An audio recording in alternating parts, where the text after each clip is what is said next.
2024 IPL ఆక్షన్కి ఇక ఎక్కువ సమయం లేదు.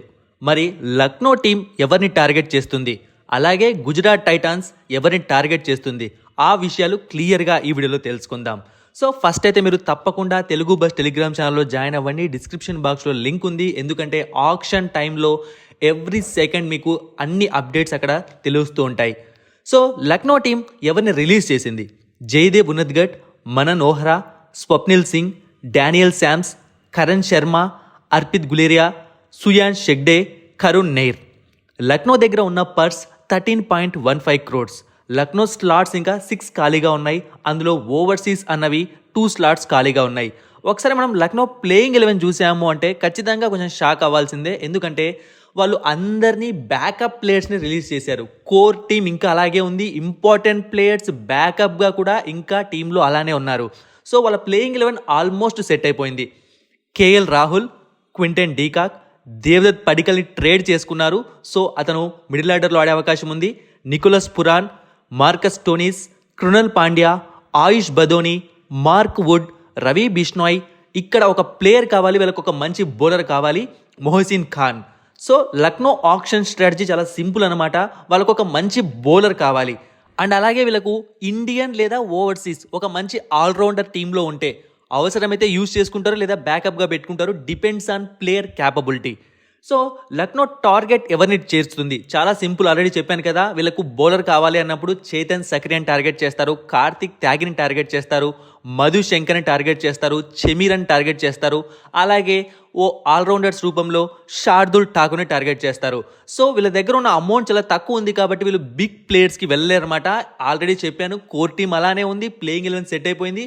వీళ్ళు జస్ట్ ఒక మంచి ప్లేయర్ కోసం ఆక్షన్కి వెళ్తున్నారు.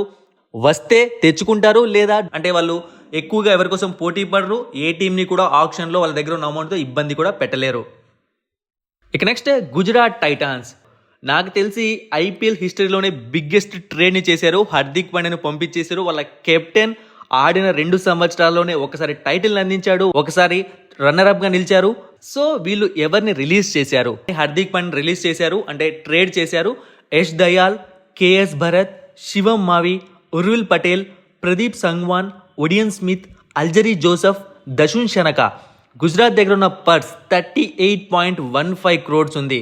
వీళ్ళ దగ్గర స్లాట్స్ ఇంకా 8 ఖాళీగా ఉన్నాయి. అందులో 2 ఓవర్సీస్ స్లాట్స్ ఖాళీగా ఉన్నాయి. సో వీళ్ళ ప్లేయింగ్ 11 విషయానికి వచ్చామంటే కొన్ని విషయాలు డిస్కస్ చేయాలి. సో వీళ్ళకు ఎక్కువ మంది ఇంపార్టెంట్ ప్లేయర్స్ అవసరం లేదు, అంటే ఆల్రెడీ ప్లేయింగ్ 11 సెట్ అయిపోయింది. వీళ్ళకు స్టార్ ప్లేయర్స్ కావాలి. ఎందుకంటే గుజరాత్ టైటాన్స్ అనగానే ప్రతి ఒక్కరు మనం చూసాము అంటే ఆ టీంలో నార్మల్గా యావరేజ్గా పర్ఫామ్ చేసే ప్లేయర్స్ ఉంటారు, అంటే అండర్ డాగ్స్ అని చెప్పుకోవచ్చు. వాళ్ళే బెస్ట్గా పర్ఫామ్ చేస్తున్నారు. అలా కాకుండా ఈసారి వాళ్ళు స్టార్ ప్లేయర్స్ పైన ఆక్షన్లో ఫోకస్ చేసే ఛాన్స్ ఉంది. అండ్ వాళ్ళ దగ్గర అమౌంట్ కూడా ఉంది కాబట్టి ఏమైనా జరగచ్చు. సో గుజరాత్ ప్లేయింగ్ 11 ఒకసారి చూసాము అంటే శుభ్మన్ గిల్, ఇక తర్వాత వృద్ధిమాన్ సాహా ఉంటే ఉండొచ్చు, లేకుంటే లేదనమాట. ఎందుకంటే ఆక్షన్లో మంచి ఓపెనర్ తెచ్చుకున్నారు అంటే ఖచ్చితంగా వృద్ధిమాన్ సాహాకు హ్యాండ్ ఇస్తుంది ఈ సంవత్సరం Gujarat Titans. Sai Sudharsan, Kane Williamson, ఇక్కడ ఇంకొక ప్లేయర్ కావాలి. ఎందుకంటే హార్దిక్ పాండ్యా లోటుని తీర్చే player. David Miller, Rahul Tewatia, Rashid Khan. ఇక్కడ ఇంకొక బౌలర్ కావాలి, మంచి bowler, Mohammed Shami, Mohit Sharma. So auction strategy first చెప్పాను కదా, హార్దిక్ పాండ్యా రీప్లేస్మెంట్ చాలా అవసరం ఉంది. అంటే క్వాలిటీ పేస్ బౌలర్ ఒకరు కావాలి, వీళ్ళకి ఎక్కువ మంది అవసరం లేదు.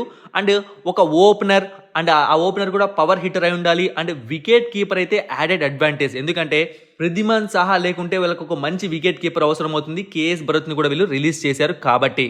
సో గుజరాత్ టైటన్స్ ఎవరిని టార్గెట్ చేస్తుంది? ఫస్ట్ అండ్ ఫార్మోస్ట్గా వీళ్ళు ట్రావిస్ హెడ్ని టార్గెట్ చేస్తారు, అలాగే రచిన్ రవీంద్రన్ టార్గెట్ చేస్తారు, అజ్మతుల్లా ఒమర్జాన్ టార్గెట్ చేస్తారు, డారెల్ మిచెల్ని టార్గెట్ చేస్తారు, Shardul Thakur, Shahrukh Khan, Mitchell Starc, Gerald కోడ్జీ.